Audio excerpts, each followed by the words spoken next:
নমস্কাৰ। আজি মই আপোনালোকৰ আগত দেখাবলৈ চেষ্টা কৰিছোঁ আমাৰ মৰাণসকলৰ তোলনি বিয়াৰ প্ৰথম দিনাৰ কৰা কিছুমান নীতি নিয়মসমূহ। এয়া দেখিছে আমঠালি গঁঠা হৈছে, যোনটো মই বেৰত আঁৰিলোৱে।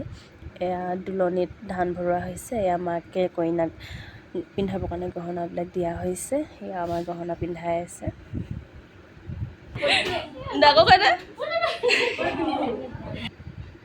এয়া মূৰত তেল দিয়া হৈছে। তেল দি এতিয়া আমি গৈছোঁ পানী তুলিবলৈ। পানী তুলিব যাওঁতে কৰা কিছুমান ধেমালি। এয়া এতিয়া টেকেলিত পানী ভৰোৱা হৈছে। এয়া পানী তুলি আহি কইনাক ভিতৰৰ পৰা উলিয়াই আনি এনেকৈ 3 পাক মৰা হয়। আৰু এয়া মাহ হালধি লগাই আছে।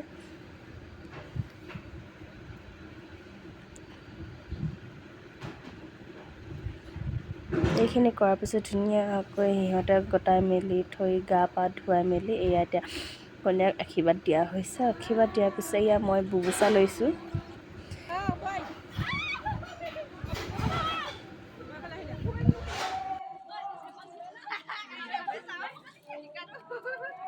এয়া বুবুচা লৈ গ'লোঁ বুঢ়ীসকলৰ ওচৰত। তাত গৈ সেৱা কৰিব লাগিব। এয়া বাহঁতে নাচিছে, কইনাৰ বায়েক হয়। কইনাৰ ভাত খোৱাৰ আগত এটা নিয়ম আছে। এইটো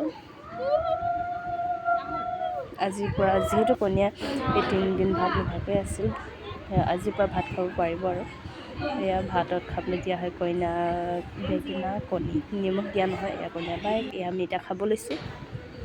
এয়া কইনা নোৱাৰে এটাই আমাৰ অৱস্থা।